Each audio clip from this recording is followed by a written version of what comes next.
एक शख्स ने एक हमलावर को पकड़ लिया, उसकी राइफल छीन ली, हमलावर भागा। इस शख्स ने हमलावर पर गोलियां दागी। ये शख्स इस हमलावर को पकड़ने ही वाला था, तभी इसका दूसरा दोस्त जो यहाँ है इस ब्रिज पर, यहाँ से गोलियां दागना शुरू करता है। दोनों हमलावर अब तक कई राउंड गोलियां चला चुके होते हैं, जिनमें कई लोगों की जान चली गई, कई लोग घायल हैं।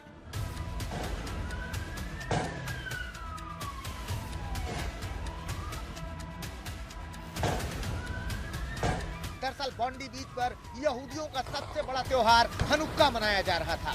बीच पर हजारों की संख्या में लोग मौजूद थे। लोग जान बचाकर भागे, जिसे जिधर जगह मिली वो उधर भागा। अब इन तस्वीरों को देखिए। हमलावरों से बचने के लिए लोग टेबल के नीचे छिप रहे हैं। हमले के बाद बॉन्डी बीच पर सुरक्षा सख्त है। ऑस्ट्रेलियाई पुलिस ने लोगों से अपील की है कि जिनके पास भी हमले से जुड़े वीडियो या तस्वीरें हैं वो पुलिस तक पहुंचाएं। घातक हमले के बाद ऑस्ट्रेलियाई पीएम एंथोनी अल्बानीज ने कैबिनेट की राष्ट्रीय सुरक्षा समिति की आपातकालीन बैठक बुलाई है।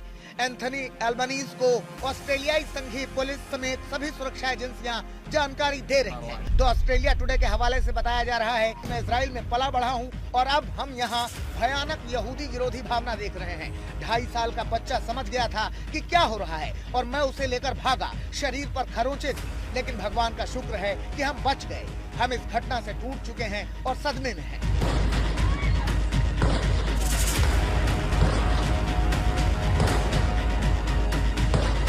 कुल मिलाकर सिडनी में हुई इस गोलाबारी ने लोगों को दहशत में डाल दिया है। अब पूरी पड़ताल की जा रही है कि आखिर हमलावरों ने यहूदियों के सबसे खास त्योहार पर हमला करने की दरिंदगी क्यों की।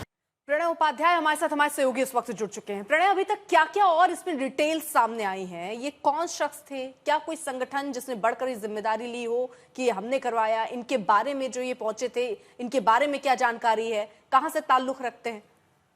अर्पिता, ये बहुत सारे सवाल हैं जिनमें से किसी भी सवाल का अभी तक कोई ठोस जवाब इसलिए भी नहीं है क्योंकि पूरी जो ऑस्ट्रेलिया की सरकार है, एंथोनी अल्बनीज़ी सरकार, वो इस समय हड़कंप में है क्योंकि इतना बड़ा हमला हुआ है। 7 अक्टूबर 2023 को इजराइल के अंदर हमास ने जो आतंकी हमला किया था, उसके बाद ये शायद ज्यूइश कम्युनिटी पर हुआ सबसे बड़ा हमला है, जिसके अंदर करीब 11 लोग मारे गए हैं, जिसमें 2 ऑस्ट्रेलियाई पुलिस अधिकारी भी हैं और साथ ही इसके अंदर एक हमलावर भी मारा गया। तो कुल 12 लोगों की इसके अंदर मौत हुई, जिसमें एक हमलावर भी शामिल है। लेकिन जिस तरीके से यह हमला हुआ, एक धार्मिक आयोजन को निशाना बनाया गया, जहां पर पता था कि यहां पर बड़े पैमाने पर ज्यूइश लोग जमा हुए हैं। निश्चित रूप से इसको लेकर बहुत सारे सवाल हैं कि ये 2 शख्स कौन हैं। इनकी आइडेंटिटी में से एक नावीद अकरम का नाम सामने आया है। पुलिस रेड कर रही है उसके घर के ऊपर और साथ ही अलग जो कनेक्शंस थे, साथ ही जो वीडियो फुटेज मांगे गए हैं वो इसलिए भी मांगे गए हैं ताकि ये पता लगाया जा सके कि ये कहां से आए थे, किस तरीके से आए थे, क्या कोई लोकल सपोर्ट भी था इनके साथ में। साथ ही एक और बड़ी चीज सामने आई है कि न केवल इन हमलावरों ने यहां पर हमला किया, बल्कि एक गाड़ी के अंदर आईडी भी प्लेस किया गया था। वो तो उस शख्स का भला हो जिसने इस आतंकी हमलावर को धर दबोचा, उसका हथियार छीन लिया और उसके बाद शायद कुछ अफरा तफरी के अंदर ये लोग समझ नहीं पाए हो दोनों हमलावर, और उसके बाद इनको काबू में कर लिया गया या इन्हें उनमें से एक को मार दिया गया। वरना प्लान ये था कि बूबी ट्रैप की तरह लगाया गया था, यानी गोलीबारी की जाती, पब्लिक भागती और भागकर वो जिस इलाके में जाती वहां पर जो है विस्फोटकों से लदी हुई एक गाड़ी खड़ी थी, जिसके अंदर विस्फोट होता तो शायद मैक्सिमम डैमेज और ज्यादा बड़ा होता। तो ये पूरी योजना थी। इस आईडी से भरी जो गाड़ी थी उसको डिफ्यूज कर दिया गया है, यानी एक बड़े आतंकी हमले की साजिश थी। इसलिए इसकी तह तक जाने के लिए, इसके तार कहां तक जुड़े हुए हैं ये पता लगाने के लिए इस समय इन्वेस्टिगेशन इस समय ऑन है। नेशनल सिक्योरिटी की बैठक भी एंथोनी अल्बनीज़ी ने इसीलिए बुलाई है ताकि जो तमाम डिटेल्स हैं वो पता लगाए जा सकें। साथ ही मैं आपको बता दूं कि इजराइल की सरकार की तरफ से भी संपर्क किया गया है ऑस्ट्रेलिया सरकार के साथ में। साथ ही इजराइल ने ऑफर भी किया है कि अगर मोसाद की सर्विसेज या दूसरी सर्विसेज की जरूरत होती है इस आतंकी हमले की तह तक जाने के लिए, तो उसे भी मुहैया कराया जाएगा। हमलावरों के सर पर खून सवार था, वो बेतहाशा गोलियां बरसा रहे थे। उन्हें फर्क नहीं पड़ रहा था कि सामने महिलाएं हैं या बच्चे। जान बचाकर भाग रहे इन लोगों के बीच में इंग्लैंड के पूर्व क्रिकेटर माइकल वॉन भी थे। वो भी हमलावरों से बच के भागे। जान बचने के बाद उन्होंने सोशल मीडिया पर लिखा कि बॉन्डी के एक रेस्टोरेंट में लॉक हो जाना बहुत डरावना था। अब सुरक्षित घर पहुंच गया हूं, लेकिन आपातकालीन सेवाओं और आतंकवादी का सामना करने वाले व्यक्ति का बहुत बहुत धन्यवाद। प्रभावित सभी लोगों के साथ मेरी संवेदनाएं हैं। हमलावरों ने किस तरह यहाँ तबाही मचाई उसकी एक तस्वीर ये भी है। ये हमले के बाद की तस्वीर है। जहां तहां लोग पड़े हुए हैं। इनमें से कई लोगों की जान चली गई है और कई लोगों को इलाज के लिए अस्पताल ले जाया गया है। जिन 2 हमलावरों ने हमला किया उनमें से एक का नाम नवीद अकरम बताया जा रहा है। ये नवीद अकरम की तस्वीर है। इसके ड्राइविंग लाइसेंस पर इसका नाम और डेट ऑफ बर्थ लिखी हुई है। ये 24 साल का था। बताया जा रहा है कि पुलिस की जवाबी कार्रवाई में इसकी जान चली गई है। ऑस्ट्रेलिया ने इसे आतंकी हमला कहा है। इजराइल के विदेश मंत्री ने सोशल मीडिया एक्स पर लिखा कि ऑस्ट्रेलिया के सिडनी में हनुक्का उत्सव के दौरान हुए जानलेवा गोलीबारी हमले से मैं स्तब्ध। ये पिछले 2 वर्षों में ऑस्ट्रेलिया की सड़कों पर फैले यहूदी विरोधी हिंसक कृत्यों का परिणाम है, जिनमें आज इंतिफादा का वैश्वीकरण जैसे यहूदी विरोधी और भड़काऊ नारे भी शामिल हैं। ऑस्ट्रेलियाई सरकार, जिसे अनगिनत चेतावनियां मिली थी, उन्हें अब होश में आना चाहिए।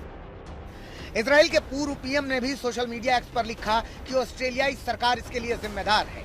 आज रात बॉन्डी बीच हनुक्का नरसंहार में ऑस्ट्रेलिया में यहूदियों पर हमला हुआ। यहूदी उत्सव का एक समारोह आतंक के मंजर में तब्दील हो गया। ये शोक का क्षण है और जवाबदेही का समय है। मैंने अभी सिडनी में कई यहूदी समुदाय के नेताओं से बात की है। इजराइल के विदेश मामलों के उप मंत्री शेरन हास्केल ने भी लिखा कि ऑस्ट्रेलिया के सिडनी में बॉन्डी बीच पर हनुक्का उत्सव के दौरान हुई गोलीबारी की तस्वीरें देखकर मैं बहुत डरी हुई हूँ। इस भयावह घड़ी में मेरी संवेदनाएं और प्रार्थनाएं ऑस्ट्रेलिया के यहूदी समुदाय के साथ है। मैं दिल से आशा करती हूँ कि मेरे मित्र सुरक्षित होंगे और जो लोग घायल हैं उनके लिए प्रार्थना कर रही हूँ। ये बेहद डरावना है। पूरी दुनिया में इस आतंकी हमले की निंदा की जा रही है और ऑस्ट्रेलिया इस आतंकी हमले के सुराग जुटा रही है कि ये दोनों आतंकी किस संगठन के हैं और इनका आगे का प्लान क्या था। ऑस्ट्रेलिया में जिस तरह से भीड़ वाली जगह पर फायरिंग करके ज्यादा से ज्यादा जान लेने की कोशिश हुई, ऐसा ही हमला इजराइल ने भी झेला है। ये आज की सिडनी की तस्वीरें हैं और ये 7 अक्टूबर की तस्वीरें इजराइल की हैं। इसी तरह से हमला हुआ था। एक शख्स गोलियां बरसाते हुए आया था। उसके सामने जो भी आया उसने उसे छलनी कर दिया। इजराइल पर यह हमला हमास ने किया था। हालांकि एक दिन पहले ही हमास के टॉप कमांडर राज साद मारा गया है। राज साद ने ही 7 अक्टूबर 2023 को इजराइल में हमला कराया था। अब ऐसा ही हमला ऑस्ट्रेलिया पर हुआ तो इजराइल एक्शन में है। इजराइल मांग कर रहा है कि यहूदियों के खिलाफ होने वाली साजिशें और हमले पर रोक लगनी चाहिए। इजराइल के रक्षा मंत्री इजराइल काट्ज ने लिखा कि मैं आज ऑस्ट्रेलिया में यहूदी समुदाय और चाबाद के दूतों पर घृणित आतंकवादी हमले में मारे गए लोगों के परिवारों के प्रति अपनी गहरी संवेदना व्यक्त करता हूं। ये हमला हनुक्का पर्व की पहली रात की पूर्व संध्या पर हुआ है। मैं घायलों के शीघ्र स्वस्थ होने की कामना करता हूं और यहूदी समुदाय के उन सदस्यों के साथ एकजुटता से खड़ा हूं जो इस घातक घृणा का सामना कर रहे हैं।